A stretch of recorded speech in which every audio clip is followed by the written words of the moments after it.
તો સૌથી પહેલા વાત કરીએ કચ્છ અને ઉત્તર ગુજરાતની બેઠકોની તો કચ્છમાં ભારતીય જનતા પાર્ટી વિનોદ ચાવડા, નરેશ મહેશ્વરી કે પછી કોઈ અન્ય દલિત નેતાને ટિકિટ આપી શકે છે, જ્યારે કોંગ્રેસ કોકિલા પરમાર કે પછી જિગ્નેશ મેવાણીને ટિકિટ આપે તેવી શક્યતાઓ છે।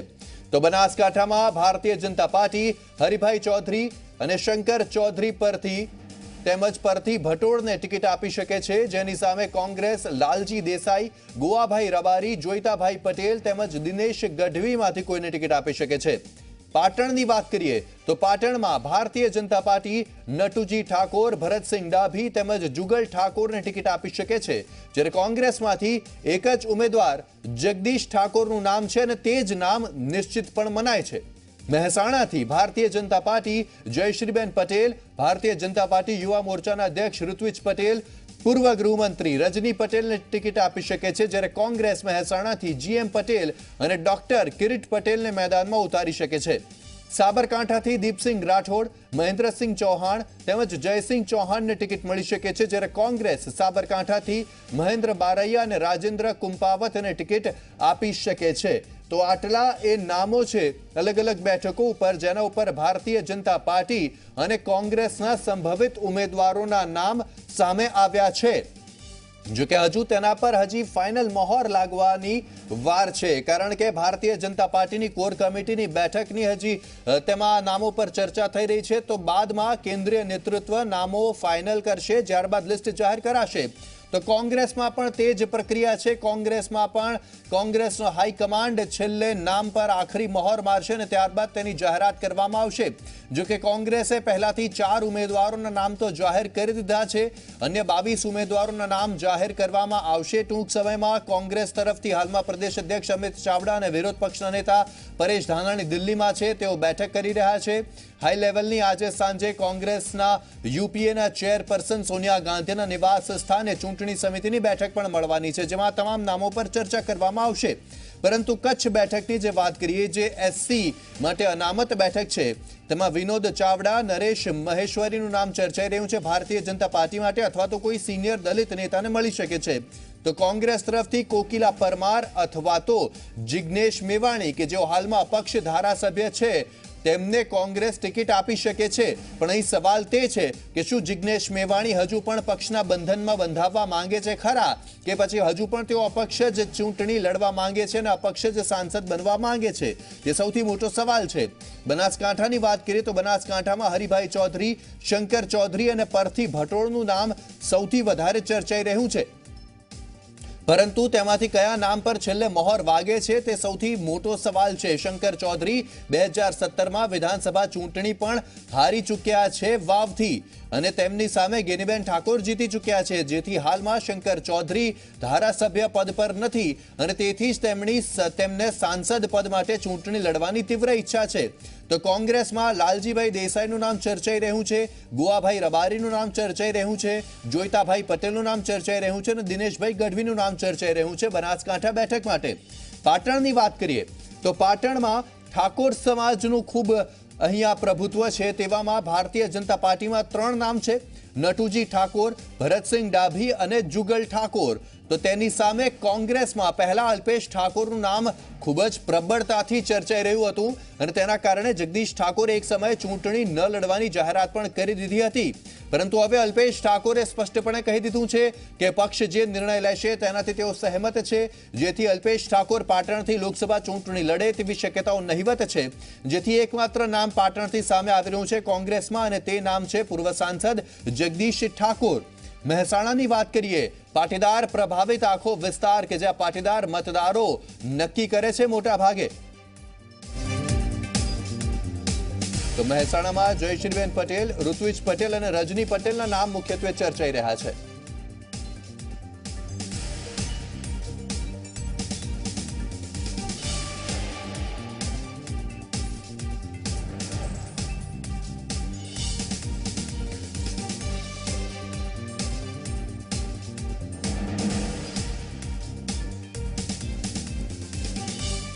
તો અમારી સાથે હાલમાં સૌરાષ્ટ્ર રાજકોટથી જોડાઈ ગયા છે અમારા સંવાદદાતા રક્ષિત પંડ્યા, તે સિવાય સુરતથી અમારી સાથે જોડાઈ ગયા છે ચેતન, અને અમારી સાથે વડોદરાથી જોડાઈ ગયા છે રવિ અગ્રવાલ. તેમની સાથે વાત કરીશું. સૌથી પહેલા રવિ, આપની પાસે આવવા માંગુ છું.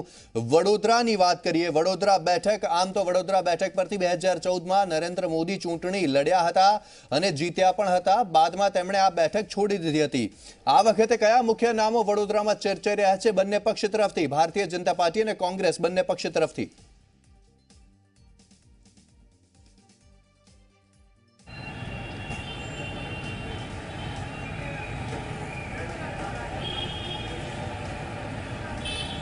પટેલના નામની જાહેરાત કરી દીધી છે અને જે રીતના પહેલી લિસ્ટ તેમની જે બહાર આવી હતી તેમાં વડોદરા બેઠક એક હતી કે જેમાં પ્રશાંત પટેલ જે પાટીદાર ચહેરો છે તેમને ટિકિટ આપવામાં આવી છે.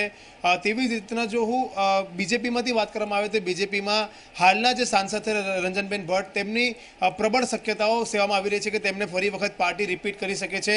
તો તેમની સાથે એક બીજો મહિલા ચહેરા જે ગુજરાત ભાજપ મહિલા મોરચાના પ્રમુખ છે જ્યોતિબેન પંડ્યા, જે વડોદરાના પૂર્વ મેયર પણ રહી ચૂક્યા છે, તેમનું નામ પણ ચર્ચામાં છે. તો સાથે સાથ પ્રદેશ ગુજરાત ભાજપના મહામંત્રી શબ્દસન બ્રહ્મભટ્ટ જે છે તેમનું પણ નામ ચર્ચામાં છે. પરંતુ એવું પણ કહેવામાં આવી રહ્યું છે કે આ ત્રણ નામ સિવાય કોઈ કેન્દ્રીય નેતાગીરી પણ અહીંયાથી ચૂંટણી લડી શકે છે અને તેમાં ખુદ પ્રધાનમંત્રી નરેન્દ્ર મોદીનું પણ નામ ચાલી રહ્યું છે. તો સાથે સાથે અરુણ જેટલીનું પણ નામ ચાલી રહ્યું છે.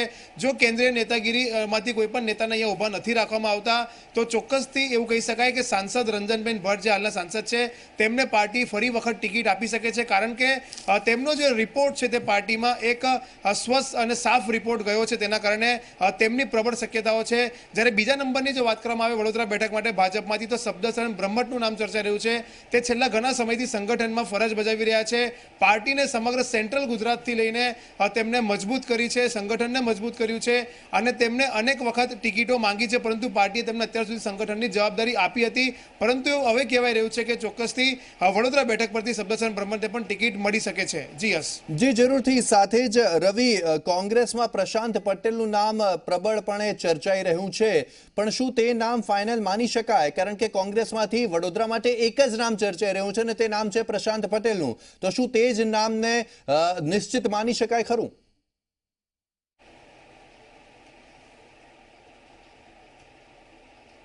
યસ, આ નામ ચર્ચાઈ નથી રહ્યું. કોંગ્રેસે જાહેર કરી દીધું છે લોકસભાના ઉમેદવાર તરીકે પ્રશાંત પટેલને વડોદરા બેઠકના ઉમેદવાર તરીકે. કોંગ્રેસની જે પ્રથમ 15 લોકોની યાદી બહાર આવી હતી તેમાં વડોદરાની બેઠકના પણ ઉમેદવારનું નામ જાહેર કરવામાં આવ્યું હતું. પ્રશાંત પટેલનું નામ જાહેર થઈ ચૂક્યું છે. હવે સવાલ એ છે કે પ્રશાંત પટેલ સામે બીજેપીમાંથી કોણ આવે છે? જે રીતના ચર્ચામાં છે, મેં તમને અગાઉ કહ્યું તેમ કે સાંસદ રંજનબેન ભટ્ટ સૌથી વધારે પ્રબળ દાવેદાર છે અને શબ્દસન બ્રહ્મભટ્ટ સેકન્ડ નંબરના દાવેદાર છે. જી જરૂરથી રવિ, અમારી સાથે જોડાયેલા રહેશો. ગાંધીનગરથી બ્રિજેશ દોશી પણ અમારી સાથે જોડાઈ ગયા છે. બ્રિજેશ, સૌથી મહત્વપૂર્ણ વાત કરીએ. હાલમાં ગાંધીનગરમાં ભારતીય જનતા પાર્ટી દ્વારા તમામ 26 બેઠકો પર ચર્ચા કરાઈ. કોર કમિટી પણ હાલમાં ચર્ચા કરી રહી છે. પણ સૌથી વધારે જો બેઠકની ચર્ચા હોય તો તે ગાંધીનગરની જ લોકસભા બેઠકની ચર્ચા છે કે જ્યાં રાષ્ટ્રીય નેતૃત્વ હંમેશા ચૂંટણી લડતું હોય છે. કોઈ રાષ્ટ્રીય નેતા જ હોય છે ત્યાંથી. અને આ વખતે પણ પ્રદેશ ભાજપ કોઈ નિર્ણય ત્યાંથી નહીં લઈ શકે, રાષ્ટ્રીય નેતૃત્વ જ તેનો નિર્ણય પણ લેશે. તો શું અમિત શાહનું નામ અહીં નક્કી માની શકાય કે લાલકૃષ્ણ અડવાણીને અન્ય એક મોકો મળી શકે?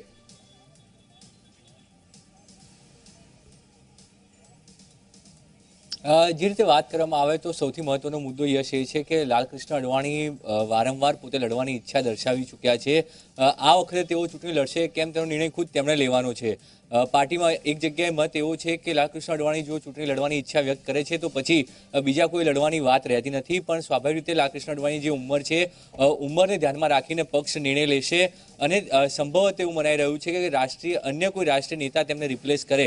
રાષ્ટ્રીય નેતા રિપ્લેસ કરવાની વાત આવે તો સ્વાભાવિક રીતે ગુજરાતી હોવાના કારણે જે સીધો ફાયદો છે અમિત શાહના નામનો લઈ શકાય છે, કારણ કે અમિત શાહની જૂની બેઠક છે, અમિત શાહની જૂની વિધાનસભા પણ આ જ લોકસભા હેઠળ આવે છે. એટલે સીધી રીતે ભાજપમાં જે વાત ચાલી રહી છે અમિત શાહની, તેનું કારણ એ છે. પણ તેમ છતાં પાર્ટીનું મોડી મંડળ આ વસ્તુ નક્કી કરતું હોય છે. પીએમ મોદી અને અમિત શાહ નક્કી કરશે કે અહીંયાથી કોણ લડશે.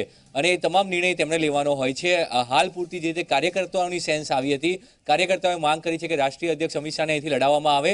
પાર્લામેન્ટરી બોર્ડમાં પણ એ જ વાત મૂકવામાં આવી, એટલે પાર્લામેન્ટરી બોર્ડે સીધી એક લાઇનનો પ્રસ્તાવ મૂક્યો છે કે કેન્દ્રીય નેતૃત્વ નિર્ણય કરે કોને લડાવવા, લાલકૃષ્ણ અડવાણીને લડવું છે કે પછી અન્ય કોઈ નેતાને લડવું છે. આ તમામ નિર્ણય સીધો દિલ્હીથી કરવામાં આવશે, પણ ચોક્કસ રીતે અમિત શાહનું નામ જે છે વધુ પ્રબળ મનાઈ રહ્યું છે, કારણ કે એક સીધો મેસેજ જાય છે, જો પીએમ મોદી ગુજરાતમાંથી ચૂંટણી નથી લડતા તો પછી તેમના પછી ગુજરાતનો જો કોઈ એકમાત્ર નેતા હોય તો એ અમિત શાહ છે, અને એટલા માટે જ તેમને અહીંયા ચૂંટણી લડાવવામાં આવે તેવી પૂરી શક્યતા જોવાઈ રહી છે. જે જરૂરથી બ્રિજેશ અમારી સાથે જોડાયેલા રહેશો. હવે સૌરાષ્ટ્ર તરફ જો વળીએ તો રાજકોટથી અમારી સાથે જોડાઈ ગયા છે અમારા સંવાદદાતા રક્ષિત પંડ્યા, તેમની સાથે વાત કરીશું. રક્ષિત, સૌરાષ્ટ્ર ખૂબ જ મહત્વ ધરાવે છે કોઈ પણ પક્ષ માટે, કારણ કે સૌરાષ્ટ્રમાં ઘણી બધી બેઠકો છે અને સૌરાષ્ટ્ર જે પક્ષ જીતી જાય તે પક્ષ મોટાભાગે કેન્દ્રમાં સરકાર પણ બનાવતું હોય છે.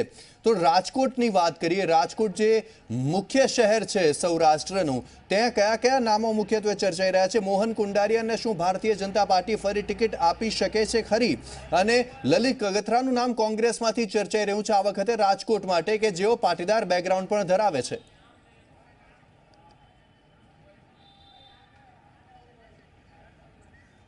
ચોક્કસ યસ, જે પ્રકારે વાત કરીએ તો સમગ્ર સૌરાષ્ટ્ર અને કચ્છની અંદર કુલ 8 લોકસભા બેઠક છે તેનો સમાવેશ થાય છે. જે પ્રકારે 8 લોકસભા પૈકી 3 લોકસભા બેઠક ઉપર પાટીદાર સમાજનું પ્રભુત્વ છે તે જરૂરથી જોવા મળે છે. તેની અંદર રાજકોટ, અમરેલી અને પોરબંદર આ 3 બેઠક એવી છે કે જેની અંદર પાટીદાર સમાજનું પ્રભુત્વ જોવા મળે છે, અને આ પાટીદાર સમાજ છે તે આ 3 બેઠક ઉપર નિર્ણાયક સાબિત થાય છે. જે પ્રકારે લેવા અને કડવા પાટીદાર આ 2 સમાજ હોય છે, તેની અંદરથી બંને સમાજમાંથી એક બેઠક ઉપર છે તે લેવા પાટીદાર અને એક કડવા પાટીદાર બંનેને ટિકિટ આપવા માટેથી કવાયત કરવામાં આવતી છે. જે પ્રકારે હાલની પરિસ્થિતિની વાત કરીએ તો જે પ્રકારે પોરબંદરના જે સાંસદ છે વિઠ્ઠલભાઈ રાદડિયા, તેઓની નાદુરસ્ત તબિયત હોવાના કારણે છે તેમના પરિવારમાંથી કોઈ એક વ્યક્તિને છે તે ટિકિટ આપવામાં આવે તેવી વાત અત્યારે ચાલી રહી છે. તો બીજી તરફ જો રાજકોટની વાત કરીએ તો જે રીતે પોરબંદર બેઠક ઉપરથી જો કડવા પાટીદાર અને અથવા તો લેવા પાટીદાર એટલે કે રાદડિયા પરિવારમાંથી કોઈને ટિકિટ આપવામાં આવે તો પછી રાજકોટની અંદરથી જરૂરથી છે તે ભારતીય જનતા પાર્ટી હોય તેમને છે તે કડવા પાટીદારને ટિકિટ આપવી પડે છે. આમ એકંદરે જોવા જઈએ તો જે પ્રકારે વર્તમાન જે સાંસદ છે તે મોહનભાઈ કુંડારિયા, તેઓ કડવા પાટીદાર સમાજમાંથી આવે છે.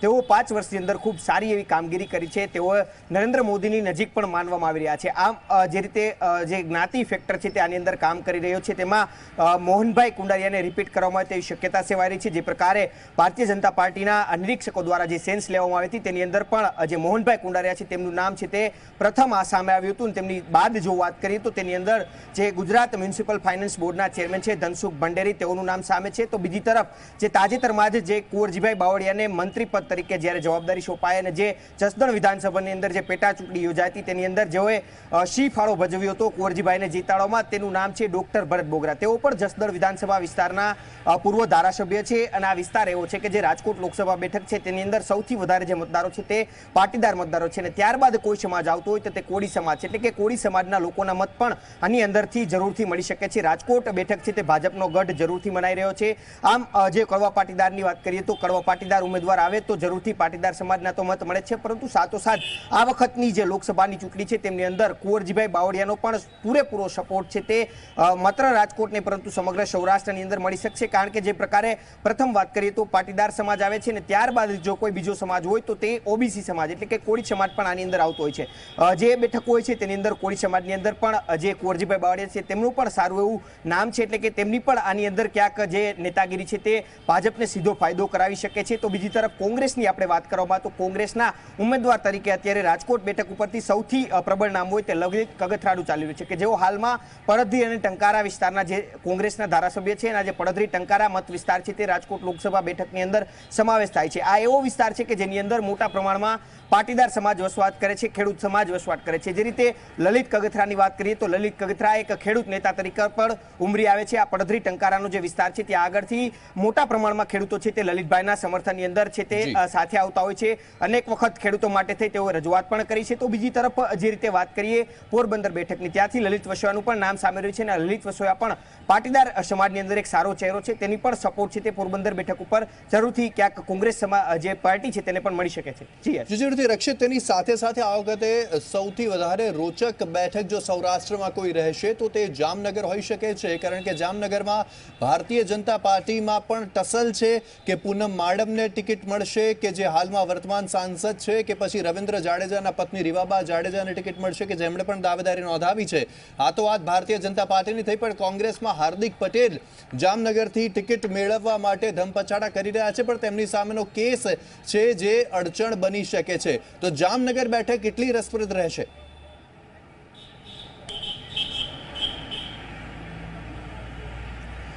ચોક્કસથી જીએસ, આ જામનગરની બેઠક છે તે રસપ્રદ ત્યારથી થઈ ગઈ છે જ્યારથી હાર્દિક પટેલે જાહેરાત કરી હતી કે તેઓ છે તે જામનગર બેઠક ઉપરથી ચૂંટણી લડવા ઈચ્છે છે. કારણ કે જે પ્રકારે વાત કરીએ તો કોંગ્રેસમાં હાર્દિક પટેલ જોડાશે તેવી વાત આવી હતી, ને ત્યારથી જ જે રીતે જોવા જઈએ તો થોડા પાછલા સમયની અંદર છે તે વિક્રમ માડમની સાથે છે તે હાર્દિક પટેલ અનેક સ્ટેજ કાર્યક્રમની અંદર ઉપસ્થિત જોવા મળ્યા હતા. ક્યાંક વિક્રમ માડમે પણ સ્પષ્ટ મીડિયા સમક્ષ કહ્યું હતું કે હાર્દિક પટેલને તેઓનો સમર્થન છે તે જોવા મળે છે. આ ઉપરાંત જે જામનગર જિલ્લાની અંદર આવતી જે વિધાનસભા છે ત્યાંના જે ધારાસભ્યો છે તે લોકો પણ કહી રહ્યા છે કે કોઈ પણ સંજોગોની અંદર છે તે આ બેઠક ઉપર કોંગ્રેસ છે તે કબજો જમાવવા ઈચ્છી રહી છે, પરંતુ જે પ્રકારે હાલમાં જે વર્તમાન સાંસદ છે પૂનમબેન માડમ, તેઓએ છે તે પાછલી જે ટર્મ છે તેની અંદર પણ સારી એવી કામગીરી કરી છે, તેમને પણ રિપીટ કરવાની વાત કરવામાં છે. જે રીતે સેન્સ લેવામાં આવી હતી, આ સેન્સ સમયે છે તે પૂનમ માડમ અને રીવાબા જાડેજા, જેઓ રવિન્દ્ર જાડેજાના પત્ની છે, તેમનું પણ દાવેદારીની અંદર નામ જોવા મળ્યું હતું, પરંતુ જે પ્રબળ દાવેદાર કહી શકાય તેની અંદર પૂનમ માડમનું નામ સામે આવી રહ્યું છે. અને સામા પક્ષે જો વાત કરીએ કોંગ્રેસની, તો કોંગ્રેસ દ્વારા એકમાત્ર નામ અત્યારે હાર્દિક પટેલનું જ સામે આપવામાં આવ્યું છે, પરંતુ હજુ પણ જે રીતે કાયદાકીય ગૂંચવણ છે તે હજુ પણ ક્યાંક હાર્દિકને અડચણરૂપ થઈ રહી છે. હાર્દિક પટેલે પણ આજે એવું જણાવ્યું કે તે કે હાઈકોર્ટ દ્વારા કોઈ ચુકાદો આની અંદર સ્પષ્ટ નહીં આપવામાં આવે તો તે ચૂંટણી નહીં લડી શકે, તો પણ પ્રચાર છે તે કોંગ્રેસ તરફથી કરશે, કારણ કે તેઓ છે તે રાહુલ ગાંધીની હાજરીમાં કોંગ્રેસનો ખેસ ધારણ કરી લીધો છે અને હવે તેઓ કોંગ્રેસનો પ્રચાર પણ કરવાના છે. એટલે કે આ જામનગરની બેઠક છે તે પણ રસપ્રદ છે. સૌપ્રથમ જે રીતે રાજકોટની બેઠક રસપ્રદ બની હતી સૌરાષ્ટ્ર માટે, કારણ કે સૌપ્રથમ વાત એવી આવી હતી કે વડાપ્રધાન નરેન્દ્ર મોદી છે તે આ વખતે રાજકોટથી લડશે, કારણ કે કેન્દ્ર સરકારે અનેક એવી ભેટ આપી છે કે જે રાજકોટ અને સૌરાષ્ટ્રને સીધો ફાયદો કરે છે. આવા બધા સમીકરણોને જોતા વડાપ્રધાન રાજકોટથી લડે તેવી વાત કરી હતી, પરંતુ સેન્સ લેવા આવેલા જે નિરીક્ષકો હતા તેઓએ સ્પષ્ટ જણાવ્યું હતું કે આ વખતે છે તે નરેન્દ્ર મોદી નહીં લડે. તો બીજી તરફ જે બીજા નિરીક્ષક નરહરી અમીન હતા તેઓએ એવું કહ્યું હતું કે જો નરેન્દ્ર મોદી જ્યાંથી લડવા ઈચ્છતા હોય ત્યાંથી તેઓ લડી શકે છે, પરંતુ ક્યાંક આ અટકણો છે તે હવે અત્યારે પૂર્ણવિરામ લાગી ગયું છે ને મોહન કુંડારિયાને રિપીટ કરવાની વાત છે તે આવી રહી છે. જે રીતે આજે પ્રદેશનું મોવડી મંડળ છે તે પણ ચર્ચા કરતું હતું ને તેમાં પણ મોહન કુંડારિયાનું નામ છે તે આગળ આવતું હતું. એટલે આ રીતે સૌરાષ્ટ્ર કચ્છની વાત કરીએ તો તેની અંદર મોટા ભાગના સાંસદોને છે તે ભારતીય જનતા પાર્ટી રિપીટ કરે તેવી શક્યતા છે. તેની અંદર ભારતીબેન શિયાળ હોય, મોહનભાઈ કુંડારિયા હોય, દેવજીભાઈ ફતેપરા હોય કે પછી રાજેશ ચુડાસમા હોય, આમ 8 પૈકી લગભગ 4 થી 5 જેટલા સાંસદોને આની અંદર રિપીટ કરાય તેવી ભાજપની અંદર પૂરેપૂરી શક્યતા સેવાઈ રહી છે. ને તો સાથે સાથ જે રીતે જોવા જઈએ તો સૌરાષ્ટ્રની અંદર સૌથી વધારે મહત્વનો ભાગ છે તે પાટીદાર ફેક્ટર ભજી રહ્યો છે. એટલે કે ભારતીય જનતા પાર્ટી અત્યારે પાટીદાર સમાજને પણ સાથે રાખવાના પૂરતા પ્રયાસો કરે છે. અને બીજી બાજુ કોળી સમાજ, તો જે રીતે ઓબીસી સમાજ હોય કે કોળી સમાજ હોય, આ તમામ લોકોને એક કરવા માટે ભારતીય જનતા પહેલેથી જ મહેનત કરી રહી છે. અને આ જ પ્રકારેનું આખું રાજકીય સમીકરણ છે તે સૌરાષ્ટ્ર કચ્છની વિસ્તાર જોવા મળે છે. અને જે રીતે વિધાનસભાની અંદર સૌરાષ્ટ્ર કચ્છની અંદર ભાજપને નુકસાન થયું તેને અટકાવવા માટે થઈને ભારતીય જનતા પાર્ટી આ વખતે પૂરેપૂરી મહેનત છે તે સૌરાષ્ટ્ર અને કચ્છ વિસ્તારની અંદર કરી રહી છે, કારણ કે સૌરાષ્ટ્ર અને કચ્છ આ એવો વિસ્તાર છે કે જે પણ પાર્ટી આની અંદરથી ચૂંટાઈને આવે છે તેને કેન્દ્રની અંદર સ્થાન મળવું ખૂબ મહત્વનું માનવામાં આવે છે. જી જરૂરથી બ્રિજેશ, આપની પાસે આ માંગીશું અને વાત કરવા માંગીશું ઉત્તર ગુજરાતની. તો ઉત્તર ગુજરાતમાં મુખ્યત્વે બનાસકાંઠા છે, પાટણ છે, મહેસાણા બેઠકો છે. કેટલી રસપ્રદ આ ત્રણેય બેઠકો. મહેસાણા કે જે પૂરેપૂરી રીતે પાટીદાર પ્રભાવિત વિસ્તાર છે, બનાસકાંઠામાં ચૌધરી સમાજનો ખૂબ જ ત્યાં પ્રભાવ રહ્યો છે, તો પાટણની વાત કરીએ તો ત્યાં ઠાકોર સમાજનું ખૂબ જ પ્રભુત્વ રહ્યું છે. અહીંયા કેટલું રસપ્રદ રહેશે બંને પક્ષો માટે, અને અહીંયા ઉમેદવારની જાહેરાત કરવી પણ કેટલી કઠિન સાબિત થઈ શકે?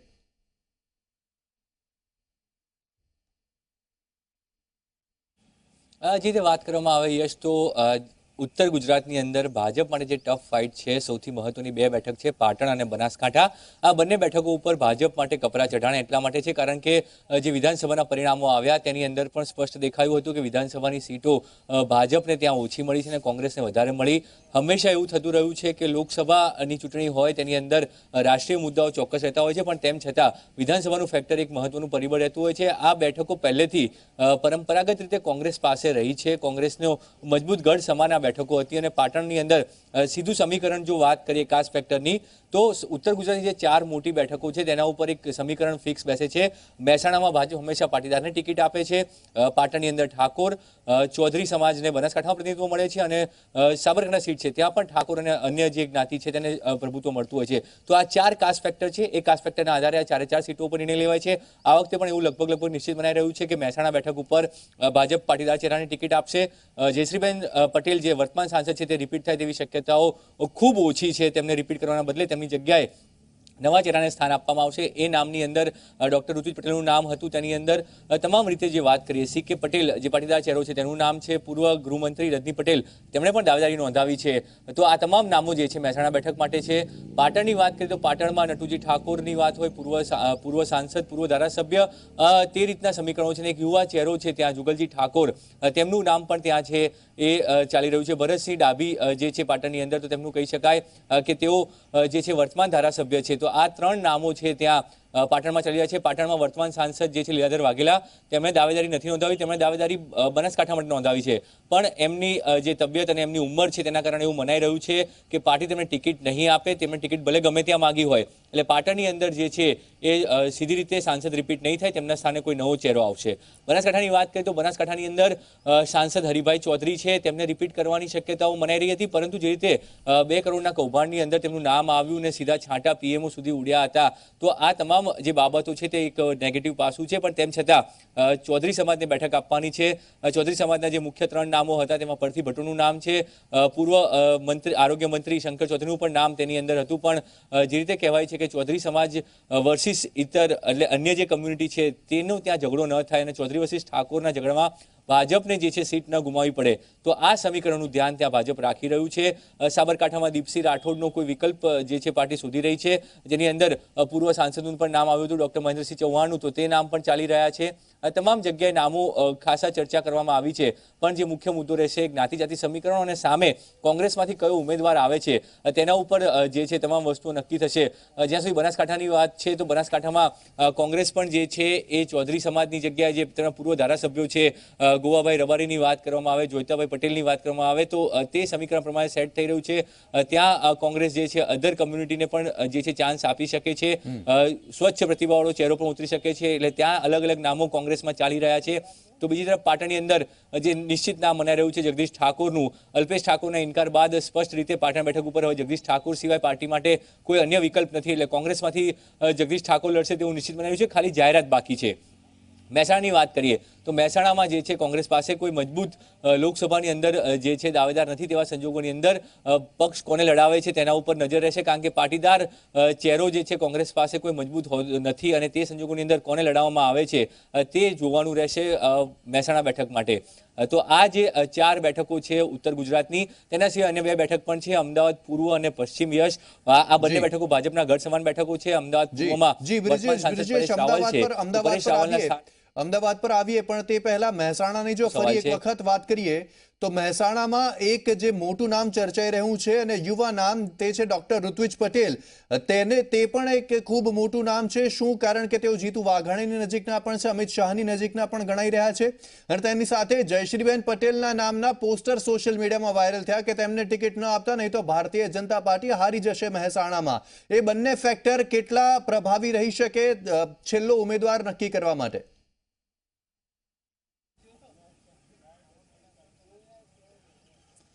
બિલકુલ ચોક્કસ ફેક્ટર જે છે બધા જ ફેક્ટરોને ધ્યાન રાખવામાં આવી રહ્યા છે. જે ચર્ચા થઈ પાર્લામેન્ટરી બોર્ડની અંદર તેમાં તમામ સમીકરણો ઉપર ચર્ચા થઈ છે. નારાયણ પટેલની નારાજગી જે હતી, નારાયણ પટેલને મનાવવાના તમામ પ્રયાસ થયા. ખુદ પ્રદેશ પ્રભારીએ નારાયણ પટેલ સાથે 2 વખત વાત કરી અને તેમની જે નારાજગી તે દૂર કરવાની વાત કરી છે. તેમને આશ્વાસન પણ આપવામાં આવ્યું છે કે તેમને જે તકલીફ પડી છે અથવા તો આશા પટેલના આવવાથી જે પ્રકારનો એક ખોટો નેગેટિવ મેસેજ ગયો છે તે દૂર કરવામાં આવશે. આ પ્રકારની હૈયાધારણાઓ આપવામાં આવી છે. પણ આ હૈયાધારણાઓ કેટલી કારગત નીવડે છે, શું નારાયણ કાકા દ્વારા જે છે એ ખાતરી આપવામાં આવી છે, આ તમામ પાસાઓ છે એ પાસાઓને લઈને પણ ચર્ચા થઈ છે. મહત્વનો મુદ્દો એ રહેશે કે ઋત્વિજ પટેલનું નામ એટલા માટે આવી રહ્યું છે કારણ કે યુવા ચહેરો છે અને યુવા એક ટિકિટ યુવાને આપવામાં આવે તે પ્રકારની એક વાત જોઈએ છે. કારણ કે ભાજપ માટે આ સીટ હંમેશા સેફ રહી છે. મહેસાણા બેઠક ભાજપ માટે એક મજબૂત ગઢ સમાન બેઠક રહી છે અને ત્યાં પાટીદારને ટિકિટ આપવાથી ભાજપ હંમેશા જીતતું આવ્યું છે. તો ભાજપ ત્યાં પાટીદાર ચહેરો જ ઉતારશે તે વાત નિશ્ચિત છે. તો તેવામાં ઋત્વિજ પટેલનું નામ એટલા માટે આવી રહ્યું છે કે તે યુવા ચહેરો છે અને નવો ચહેરો છે અને તેના પર કોઈ જાતનો વિવાદ એ નામ ઉપર આવી શકે તેમ નથી. એટલે તેટલા માટે એ નામ જે છે ચર્ચામાં આવ્યું છે અને ચર્ચાઈ પણ રહ્યું છે. જયશ્રીબેનને રિપીટ કરવાની વાત આવે છે ત્યાં સુધી વાત એ છે ઓલરેડી તેઓ 2 ટર્મથી સાંસદ છે અને હવે આ વખતે તેમને ફરી ટિકિટ ન આપવામાં આવી હતી. સ્થાનિક દ્વારા પણ રજૂઆત કરવામાં આવી હતી. એટલે સીધી રીતે જયશ્રીબેનને જે બદલવામાં આવશે આ બેઠક ઉપરથી અને ત્યાં કોઈ નવો ચહેરો ચોક્કસ પાર્ટી દ્વારા લડાવવામાં આવશે પણ એ ચહેરો પાટીદાર હશે તે પણ નિશ્ચિત છે. જી જરૂરથી અમદાવાદની બંને બેઠકોની વાત કરીએ, અમદાવાદ પૂર્વ અને અમદાવાદ પશ્ચિમ, તે બંને બેઠકોની વાત કરીએ જેમાંથી અમદાવાદ પશ્ચિમ એસસી માટે અનામત છે. પણ અમદાવાદ પૂર્વની વાત કરીએ તો અમારી સાથે ગૌરવ પટેલ જોડાઈ ગયા છે ન્યૂઝરૂમથી. ગૌરવ, અમદાવાદ પૂર્વની બેઠક અંગે ઘણી ચર્ચાઓ છે. પરેશ રાવલને શું રિપીટ કરવામાં આવશે કે નહીં કરવામાં આવે? શરૂઆતમાં નામ ચર્ચાઈ રહ્યું કે મનોજ જોશીને પણ કદાચ ઉમેદવાર બનાવવામાં આવે, પરંતુ હાલમાં તેમના નામ પર કોઈ પણ પ્રકારની ચર્ચા નથી ચાલી રહી. તો કોંગ્રેસ સામે હિમાંશુ પટેલના નામ પર ચર્ચા ચાલી રહી છે. પણ અમદાવાદની બેઠક હંમેશાથી ભારતીય જનતા પાર્ટી જીતતી જ આવી છે. તો આ બેઠક પર કોંગ્રેસ કેટલું ધ્યાન આપશે કે પછી ધ્યાન આપશે પણ નહીં?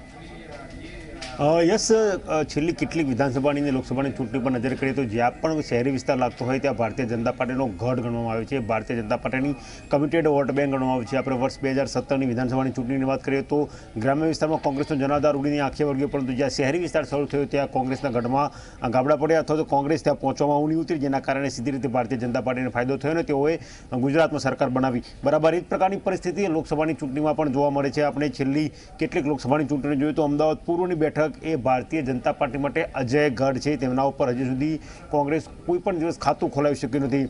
હરીન પાઠકની વાત કરીએ તો લાંબા સમયથી હરીન પાઠક એ બેઠક પરથી જીતતા હતા, પરંતુ વર્ષ 2014ની લોકસભાની ચૂંટણી દરમિયાન અડવાણી જૂથના હોવાને કારણે કાંક તેમને પત્તું કપાવવાનો વારો આવ્યો અને તેમની જગ્યાએ બોલિવૂડના સ્ટાર પરેશ રાવલ એ બ્રાહ્મણ નેતાને ત્યાંથી ટિકિટ આપવામાં આવી.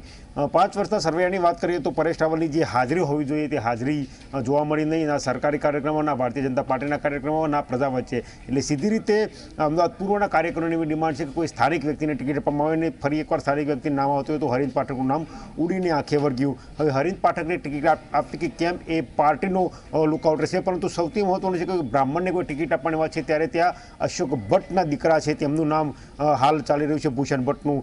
ઉપરાંત વાત કરીએ તો જે રીતે પાટીદાર અનામત આંદોલન સમિતિ દ્વારા આંદોલન ચલાવવામાં આવતું હતું ને જેના પગલે પાટીદારનો રોષ વરવાનો વારો ભારતીય જનતા પાર્ટી આવતો, ત્યારે ઉમિયાધામનું જે વિશ્વ ઉમિયા ફાઉન્ડેશન કર્યું ત્યાં મંદિરનું અને સંકુલનું ભૂમિપૂજન થવાનું હતું. તે દિવસે 1.5 લાખથી વધારે પાટીદારો એકત્રિત કરીને શક્તિ પ્રદર્શન સીકે પટેલે કર્યું હતું. તો સીકે પટેલનું નામ પણ ત્યાં ક્યાંક ઉભરી રહ્યું છે. મહત્વનું છે કે અમદાવાદ પૂર્વ બેઠકની વાત કરીએ તો 2 ગ્રામીણ બેઠકો વિધાનસભાની આવે છે, દહેગામ અને ગાંધીનગર દક્ષિણ. આ 2 બેઠકો બાદ કરતાં તમામ જે વિધાનસભાની બેઠકો છે તે શહેરી વિસ્તારની છે, જેમાં ભારતીય જનતા પાર્ટીના ઉમેદવાર વિજયી થયા છે માત્ર બાપુનગર વિધાનસભાને બાદ કરતા. એટલે કહી શકાય કે ભારતીય જનતા પાર્ટી માટે તે 2 બેઠક એકદમ આસાન છે. ત્યાં એક કરતાં અનેક વધારે દાવેદારો જોવા મળે છે.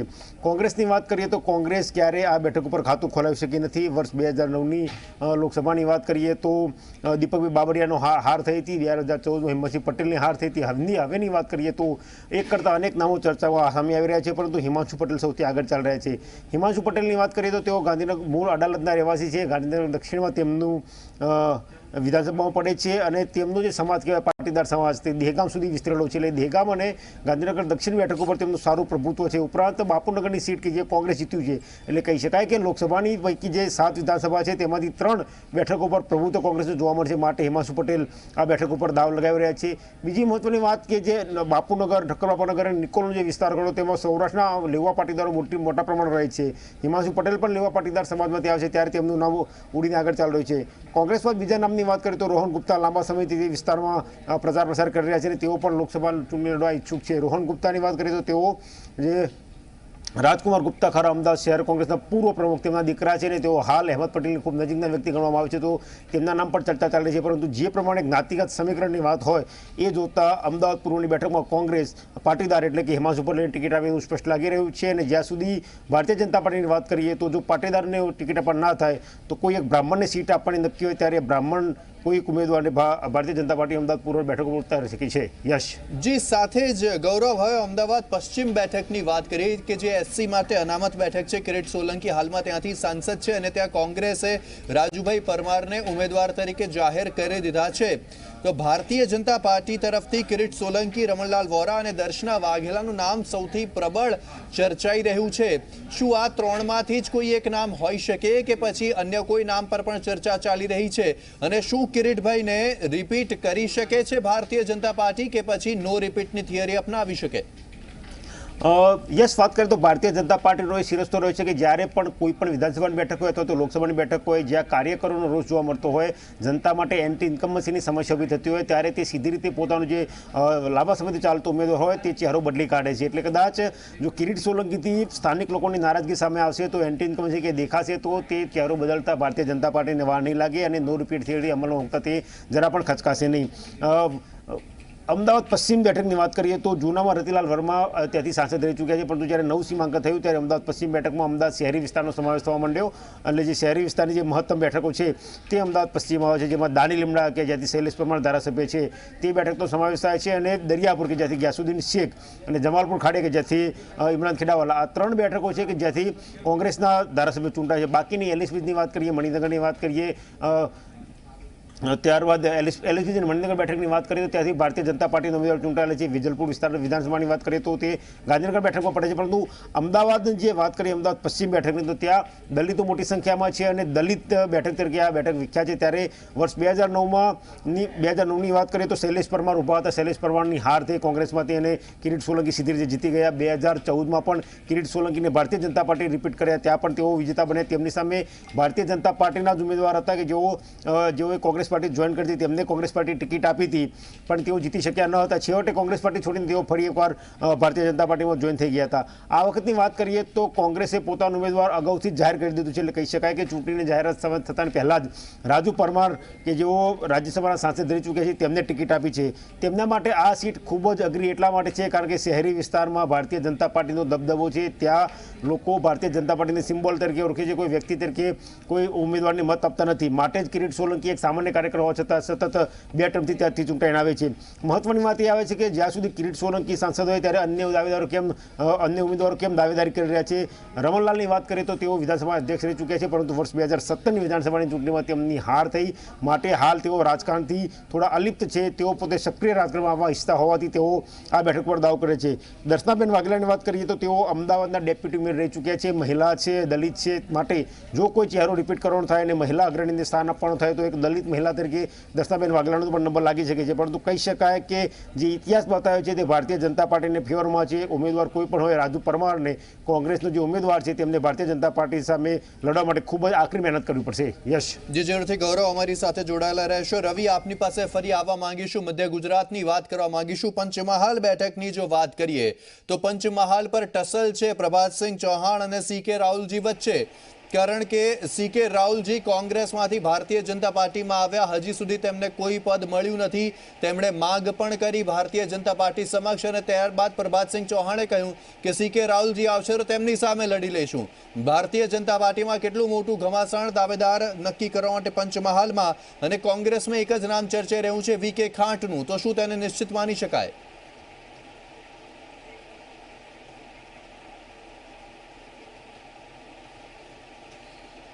બિલકુલ યસ, જો વાત કરવામાં આવે તો પંચમહાલ લોકસભા બેઠકની જો વાત કરીએ તો સતત 2 ટર્મથી જે પ્રભાતસિંહ ચૌહાણ જીતતા આવ્યા છે તેમને ત્રીજી ટર્મમાં પણ ટિકિટ માંગી છે અને હાલમાં તેમનું નામ પણ સતત ત્રીજી ટર્મ માટે ચર્ચામાં પણ છે. પરંતુ બીજી તરફ જે રીતના તમે કહ્યું કોંગ્રેસમાંથી બીજેપીમાં આવેલા CK રાહુલજીએ પણ લોકસભા માટે ટિકિટ માંગી છે અને તેમને પાર્ટી દ્વારા એક આશ્વાસન પણ આપવામાં આવ્યું છે કે તેમને જો કોઈ પણ પ્રકારનું પદ નથી આપવામાં આવતું તો તેમને પંચમહાલની બેઠક આપવામાં આવી શકે છે. તો બીજી તરફ જે ત્રીજું નામ પણ બીજેપીમાં ચર્ચાયું છે તે છે તુષાર મહારાઉલ કરીને જે બીજેપીના નેતા છે તેમનું નામ પણ ચર્ચામાં છે. આ ત્રણ વચ્ચે ફાઇટ ચાલી રહી છે, પરંતુ સૌથી વધારે જે પ્રબળ દાવેદાર કહી શકાય બીજેપીમાં પંચમહાલ માટે તો તે છે ખુદ પ્રભાતસિંહ ચૌહાણ. કારણ કે જે રીતના પ્રભાતસિંહ ચૌહાણે સ્પષ્ટ કહી દીધું છે કે જો CK રાહુલજીને ટિકિટ આપવામાં આવશે તો તેઓ અપક્ષ ઉમેદવારી નોંધાવશે અને ચોક્કસથી પાર્ટી માટે આ એક ખતરારૂપ બેઠક થઈ શકે છે. કારણ કે જો પ્રભાતસિંહ ચૌહાણ અપક્ષ ઉમેદવારી નોંધાવે છે તો ચોક્કસથી બીજેપીના વોટમાં વહેંચણી થઈ શકે છે. એક તરફના વોટ જો બીજા કોઈ ઉમેદવારને આપે છે તો તેમની તરફ જઈ શકે શકે છે અને એક તરફના પ્રભાસજી પાસે જઈ શકે છે અને તેનો સીધો ફાયદો કોંગ્રેસના ઉમેદવારને થઈ શકે છે. તેના કારણે જે પ્રબળ શક્યતા માનવામાં આવે તો પ્રભાસજી ચૌહાણની જ માનવામાં આવી રહી છે કે તેમને સતત ત્રીજી ટર્મમાં પાર્ટી ટિકિટ આપી શકે છે. પાર્ટી કોઈપણ પ્રકારનું રિસ્ક ત્યાં નથી લેવા માંગતી. અને જ્યારે કોંગ્રેસની જો વાત કરવામાં આવે તો કોંગ્રેસમાં વીકે ખાટ સૌથી પ્રબળ દાવેદાર માનવામાં આવે છે, કારણ કે આ વીકે ખાટ એક એવા ઉમેદવાર છે જેમના જે પુત્ર છે તે પોતે એક અપક્ષ ધારાસભ્ય છે, જેમને કોંગ્રેસને સમર્થન આપ્યું છે અને તેના કારણે જ કોંગ્રેસ દ્વારા વીકે ખાટ પર ચોક્કસથી પસંદગી ઉતારવામાં આવી શકે છે. જ્યારે કોંગ્રેસમાં જો બીજા કોઈ ઉમેદવારની વાત કરવામાં આવે તો રાજેન્દ્ર પટેલના નામની પણ ચર્ચા ચાલી રહી છે, પરંતુ સૌથી વધારે પ્રબળ દાવેદાર ખુદ વીકે ખાટ જ છે. ત્યારે કહી શકાય કે ચોક્કસથી પંચમહાલ બેઠકની જો વાત કરવામાં આવે તો ઓબીસી ફેક્ટર સૌથી મહત્વનું માનવામાં આવતું હોય છે અને તેમાં પણ જે પ્રભાસજી ચૌહાણ છે તે પણ એક ઓબીસી નેતા છે. તેવી રીતે વીકે ખાટ છે તે પણ ઓબીસી આદિવાસી નેતા છે અને તેના જ કારણે કહી શકાય કે ઓબીસી વર્સિસ ઓબીસીનું જંગ જામવા માટે પંચમહાલમાંથી પ્રભાસજી ચૌહાણ બીજેપીમાંથી રિપીટ થઈ શકે છે, જ્યારે સામાછેડ કોંગ્રેસમાંથી વીકે ખાટને કોંગ્રેસ પોતાના ઉમેદવાર બનાવી શકે છે. જી પણ રવિ, પ્રભાતસિંહ ચૌહાણ 77 વર્ષના છે તો ઉંમરવાળું ફેક્ટર ભારતીય જનતા પાર્ટી આગળ ન ધરી શકે કે તેમની ઉંમર 75 કરતાં વધારે છે, તેથી તેમને પાર્ટીએ જે નિયમ બનાવ્યો છે તે મુજબ ટિકિટ ન મળે?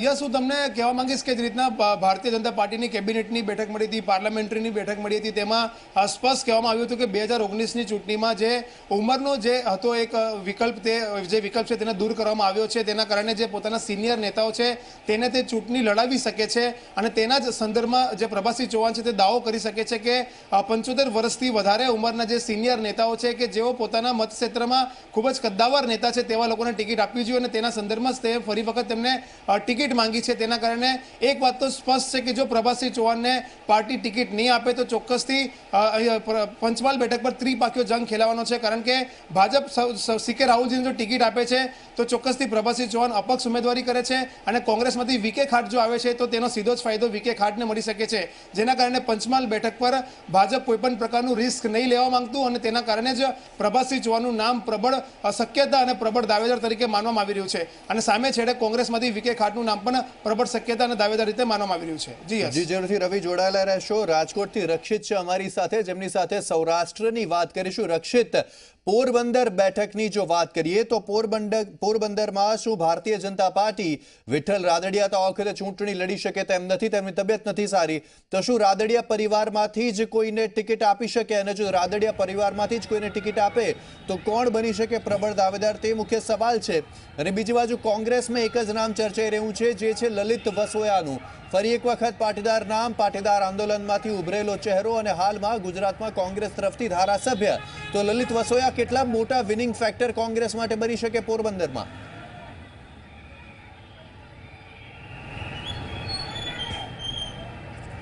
ચોક્કસથી યશ, જે પ્રકારે વાત કરીએ પોરબંદર બેઠકની તો પોરબંદરના જે વર્તમાન સાંસદ છે વિઠ્ઠલભાઈ રાદડિયા, તેઓની લગભગ છેલ્લા 2 વર્ષથી નાદુરસ્ત તબિયત છે, તેના કારણે છે તે આ વખતે છે તેઓ છે તે સાંસદની જે ચૂંટણી છે તેની અંદર છે તે દાવેદારી નહીં થઈ શકે. તેમની બદલે છે તેમની જગ્યા ઉપર જયેશભાઈ રાદડિયાને સૌપ્રથમ છે તે કેન્દ્ર સરકારની જે કમિટીની મિટિંગ હોય છે તેમની અંદર કહેવામાં આવ્યું હતું કે આ બેઠક ઉપરથી જયેશ રાદડિયાને ચૂંટણી લડવામાં આવે, પરંતુ હાલમાં જે પ્રકારે ગુજરાત રાજ્યની અંદર કેબિનેટ મંત્રી તરીકે જયેશભાઈ રાદડિયા ફરજ બજાવી રહ્યા છે, પરંતુ જયેશભાઈ રાદડિયા છે તે હાલના સમયે છે તે લોકસભાની ચૂંટણી લડવા માટેની તૈયારી છે તે નથી દાખવી રહ્યા, પરંતુ જો કેન્દ્રની જે મોવડી મંડળ છે તેમના દ્વારા જો સૂચના આપવામાં આવશે તો જરૂરથી તેઓ દ્વારા છે તે આ બેઠક ઉપરથી ચૂંટણી લડવામાં આવશે. પરંતુ જે પ્રકારે આજે ભાજપનું જે મોવડી મંડળ છે તેમના દ્વારા એવી સૂચના આપવામાં આવી છે કે આજે પોરબંદર લોકસભાની જે બેઠક છે તે વર્ષોથી ભાજપનો ગઢ છે અને આ બેઠક ઉપરથી જ આ વખતે છે તે રાદડિયા પરિવારમાંથી જ કોઈ એક વ્યક્તિને છે તે ટિકિટ આપવામાં આવે તો તેની અંદર જયેશ રાદડિયા અને તેમની સાથે તેમના ભાઈ લલિત રાદડિયા છે તે આ બંનેનું નામ છે તે ચર્ચામાં ચાલી રહ્યું છે. આ પોરબંદરની બેઠક એવી છે કે જેની અંદર પાટીદાર સમાજ છે તે ક્યાંક મહત્વપૂર્ણ સાબિત થઈ શકે છે. પાટીદાર જે મતદારો છે તે આની અંદર ક્યાંક મહત્વપૂર્ણ અને જે નિર્ણાયક છે તે સાબિત થઈ શકે છે. જે રીતે પોરબંદર બેઠક ઉપર લેવા પાટીદાર સમાજને ટિકિટ આપવાની વાત છે તો તેની અંદર રાદડિયા પરિવારમાંથી જ કોઈ એક વ્યક્તિને છે તે ચૂંટણીમાં ટિકિટ છે તે આપી શકાય છે, કારણ કે આ પોરબંદર લોકસભા બેઠકની અંદર 7 જે વિધાનસભાનો સમાવેશ થાય છે તે વિસ્તારની વાત કરીએ તો તેની અંદર ગોંડલ, જેતપુર, ધોરાજી, માણાવદર સહિતના જે વિસ્તાર છે તેમનો સમાવેશ થાય છે. આ એવા વિસ્તાર છે ગોંડલથી લઈ અને જે ધોરાજી ઉપલેટા સુધીનો વિસ્તાર છે, આ તમામ વિસ્તારની અંદર પાટીદાર સમાજો રહેવાસ કરી રહ્યા છે. તો આ તમામ મતદારો છે તે આની અંદર મહત્વપૂર્ણ સાબિત થાય છે અને જે લલિત વસોયા છે તે પણ અત્યારે પ્રબળ દાવેદાર મનાઈ રહ્યા છે. જી જરૂરથી સુરતથી હાલમાં અમારી સાથે જોડાઈ ગયા છે તેજસ મોદી અને તેમની સાથે વાત કરીશું. તેજસ, સૌથી પહેલા સુરત બેઠકની જ જો વાત કરીએ તો સુરતમાં હાલમાં દર્શનાબેન જરદોશ છે, તે સિવાય નામ ચર્ચાઈ રહ્યા છે નીતિન ભજીયાવાળાના કે જેમનું ઘણું નામ તેમનું કલંકિત થયું હતું થોડા સમય પહેલા. દર્શિની કોઠિયાનું પણ નામ ચર્ચાઈ રહ્યું છે ભારતીય જનતા પાર્ટીમાંથી. તો કોંગ્રેસમાંથી નામ છે અશોક અધેવડ, એકમાત્ર નામ કોંગ્રેસમાંથી. તો કયા કયા બની શકે છેલ્લા ઉમેદવાર કે જેમને આપવામાં આવી શકે ટિકિટ બંને પક્ષ તરફથી?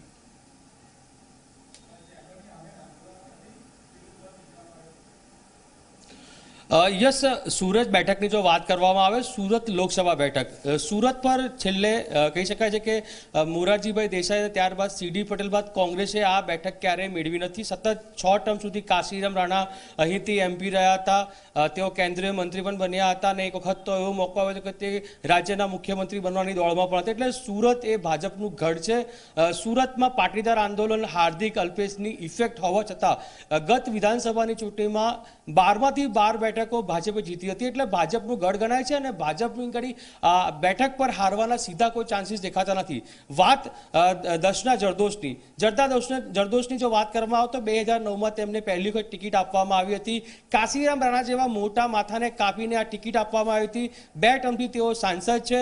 સ્પષ્ટ રીતે મહિલા ઉમેદવાર, મહિલા ચહેરો છે અને જે રીતે ભારતીય જનતા પાર્ટી 26માંથી લગભગ 5 થી 6 બેઠકો મહિલાઓને આપે છે, તેમાંની સુરત બેઠક એ મજબૂત ગણાય છે.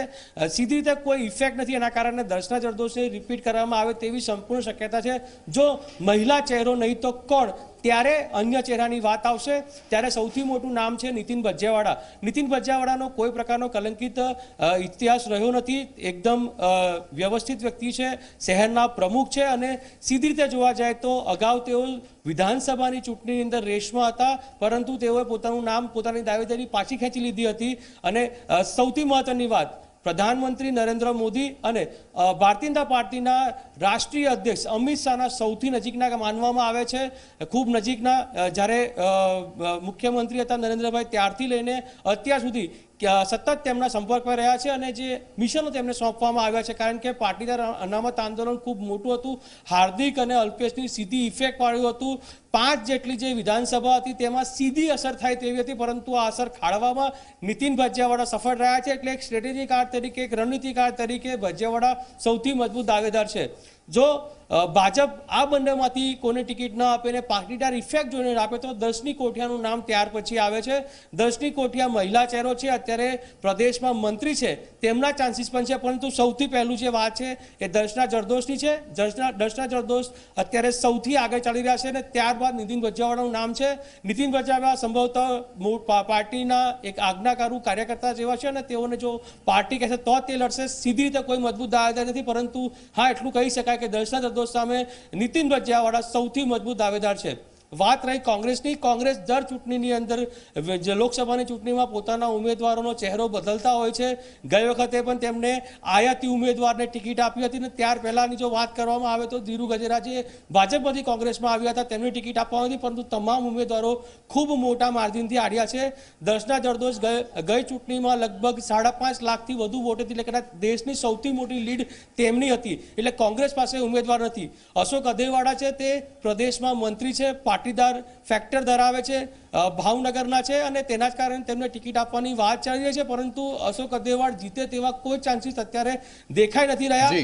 જોવાનું હોય છે કયા પ્રકારની અસર પાટીદાર ઇફેક્ટ, અનામત આંદોલનની ઇફેક્ટ. પરંતુ જે રીતનો હાલત પાટીદાર અનામત આંદોલનની અત્યારે દેખાઈ રહી છે તેને જોઈને લાગતું નથી કે અશોક અધેવાડ જીતી શકે. પરંતુ ચૂંટણી છે, મતદારોનો મૂડ હોય છે, મતદારો જ્યારે તેને વોટ આપી શકે છે, પરંતુ જે રિયાલિટી છે મેં આપણે તે કહી છે. એટલે લડાઈ હવે ભાજપમાં છે કે કોને ટિકિટ આપી, દર્શના જરદોશને આપી, નીતિન ભજીયાવાળાને આપી કે દર્શની કોઠિયાને આપી. જી જરૂરથી તેજસ, સાથે જ દક્ષિણ ગુજરાત પર ફટાફટ બીજી જે બેઠકો બાકી રહી, બારડોલી, નવસારી, વલસાડ, તે બેઠક પર જો વાત કરીએ, આમ તો 2014માં 26 ભાજપે જીતી, પણ આ વખતે જો દક્ષિણ ગુજરાતમાં કોંગ્રેસ કોઈ બેઠક જીતી શકે તેવી શક્યતાઓ હોય તો તે કઈ બેઠક હોઈ શકે? સુરતની તો શક્યતાઓ આપે કહ્યું તેમ દેખાતી નથી, તો બારડોલી, નવસારી, વલસાડમાંથી કઈ બેઠક પર કોંગ્રેસ થોડું ઘણું આગળ માર્જિન કરી શકે?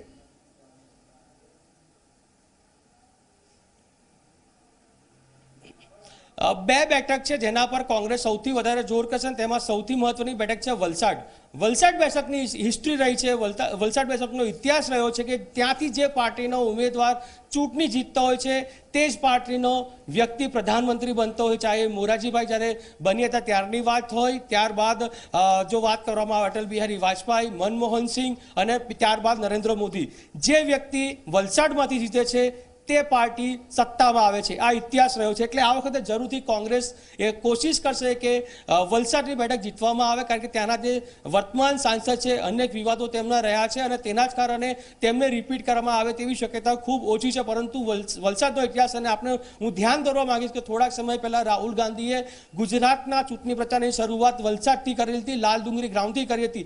એટલે વલસાડની બેઠક છે જે સંભવતઃ કોંગ્રેસનો પ્રયાસ છે કે આ બેઠક જીતવામાં આવે. અને ત્યારબાદ છે બારડોલીની બેઠક. બારડોલી જરૂરથી પૂર્વ મુખ્યમંત્રી અમરસિંહ ચૌધરીનો વિસ્તાર ગણવામાં આવે છે. તુષાર ચૌધરી અહીંથી સતત જીતતા આવતા હતા, પરંતુ જે 2014નો જે નરેન્દ્ર મોદીનો વેવ હતો તેમાં તે હારી ગયા હતા. એટલે આ વખતે ફરી તેમને રિપીટ કરવામાં આવે તેવી શક્યતા છે. તુષાર ચૌધરી કોંગ્રેસનો મજબૂત ચહેરો બારડોલીનો ગણવામાં આવે છે. પરંતુ જો સામે વાત કરવામાં આવે તો પ્રભુ વસાવા જે વર્તમાન સાંસદ છે તે કોંગ્રેસમાંથી આવ્યા હતા અને તેમને જીત મળી હતી. ત્યારબાદ રીતેશ વસાવા છે, રીતેશ વસાવા પણ અત્યારે મેદાનમાં છે, પરંતુ પ્રભુ વસાવાને રિપીટ કરવામાં આવે તેવી શક્યતા છે. ભરૂચ બેઠક, તો ભરૂચ બેઠકની અંદર જે મનસુખ વસાવા છે, મનસુખ વસાવા મજબૂત દાવેદાર છે અને તેમને રિપીટ કરવામાં આવી તેવી શક્યતા છે. મનસુખ વસાવાની જો વાત કરવામાં આવે તો તેઓ આખા બોલા છે. સરકાર હોય, અધિકારી હોય, કોઈની સાડાબારી રાખતા નથી. સાચી વાત, પ્રમાણિકતાથી કામ કરવાનો તેમનો વર્ષોનો તેમની હિસ્ટ્રી રહી છે, એટલે તેમને રિપીટ કરવામાં આવશે.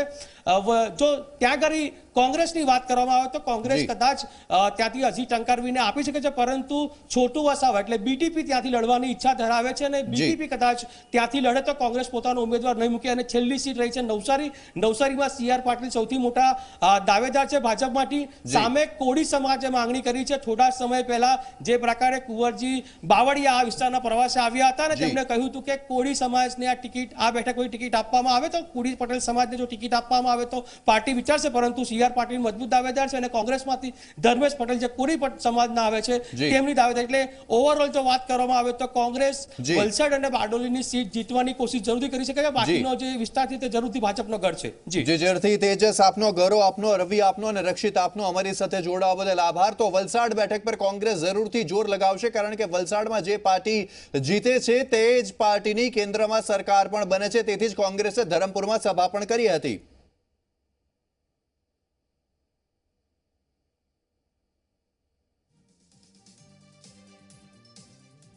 તો આ સાથે જ બુલેટિનમાં હાલ રોકાઈશું એક નાનકડા બ્રેક માટે, અને બ્રેક બાદ જોશું સ્પીડ ન્યૂઝ.